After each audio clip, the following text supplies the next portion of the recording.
unaona changamoto unaweza utatua wao, lakini changamoto nyingine inaweza tukakaa kama sisi kama viongozi wa vijiji au wakata tukakaa tukachanganya.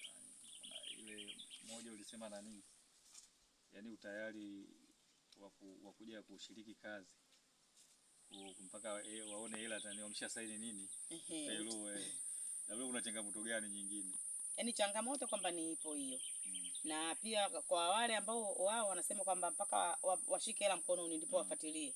Sisi tukasema mimi na mjumbe wangu tutajitoa na tutaendeleza hili, na kama mlivyokuta kwamba wao waligoma kwa sababu ya pesa hakuna, sisi tukaokota mbegu tukapanda kwa watu ambao wachache ambao tulikuwepo.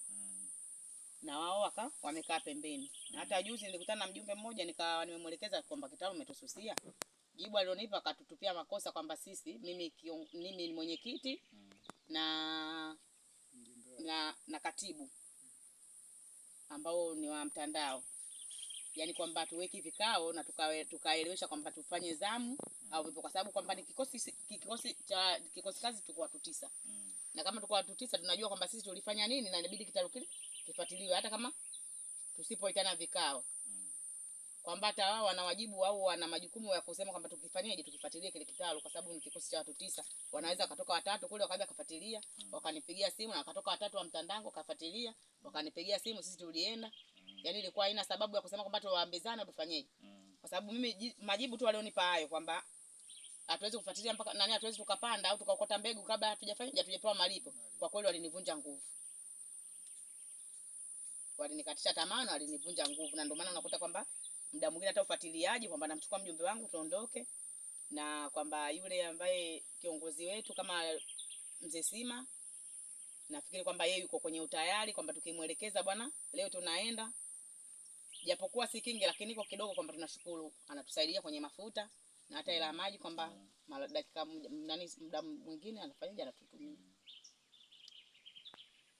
Sijajua ndio mwanzoni nilikuuliza pale kwamba walioingia kwenye mradi unajua mwanzoni tumeshiriki wote hata kwenye vikao vyetu pale, nani ilikuwa nashiriki jamaa anakuja wale Omni na nani WF, na ilipokuja ku site nadhani mulibezi sana ni watu wa maliasili kwamba sifa ya wale waliokuja huku kwamba ililenga mtu fulani au yoyote mwanamkati ambaye anaweza kuja huku, kwamba yalitoka majina kupitia kwa wao uongozi. Mfano wa TFS ni Mzee Mwaiteleke, kwamba katika ile majina ambayo yaliopelekwa kule ndio ambao walioenda kuchukua mafunzo.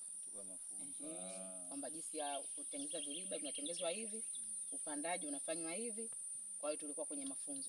Yani ilikuwa inamaanisha kwamba kama inaonekana labda wale timu ile kuna watu wanakuwa vikwazo, na kama kuna uwezekano kubadilisha asingekuwa kuna sasa sijajua ndio alipangwa hilo la kubadilishwa, lakini sasa walisema kwamba kwa vile huu mradi ndio unaendelea ukingoni, kwa hiyo tutakapokuja mradi wa pili watachaguliwa wengine, si wale tena. Kwa sababu unajua sisi ndio kazi za jamii tunajuaga ya mama. Inaweza kuwa mmoja tu ndo tatizo, afu akambukiza wengine. Watachaguliwa wengine kutokana, kwa sababu watu wenyewe mfano kama labda kwenye mali asili mko watu 12 labda 18. Kwa hiyo sio kwamba kwa kila mradi wawe wale. Kwa hiyo kama leo walikuja watatu hawa, mradi utakaofuata atachaguliwa tena watatu kupitia wengine. Unajua mimi nachochanganya mimi, hiki kitalu kimepandwa si ndio hivyo? Inahitaji ufuatiliaji yani. Unaona? Ufuatiliaji. Na ndio ufuatilia maana yake ndio unagundua changamoto. Sasa changamoto ndio tumeiona hapa kwamba huu wadudu wao wanakata. Unaona? Tunafanyaje rekebisha ndio pale tusubiri dodoso tena ni dokezo. Unaona? Inakuwa ipendeza. Yaani kuna vitu vingine vya kujitoa tu kwa muda ule. Sio kwamba maana mimi yani kwamba naweza nikakaa kwenye wiki nikaja mara moja, kama kuna labda waliokata na ukota nyingine na panda pale ile madi vyote kwamba vyote viko sawa. Sasa kuna swala lingine la kulisolve muda ule, lakini utakuwa liacha pale tatizo linakuwa kubwa kisa mara nini malipo haya nanilia. Lakini mwisho wa siku mfano mikoko miche imependeza namna hii, bado sifa inakuja kwa nini? Kwa ile timu imefanya vizuri, lakini mwisho wa siku ikiwa imedolole na kwaje?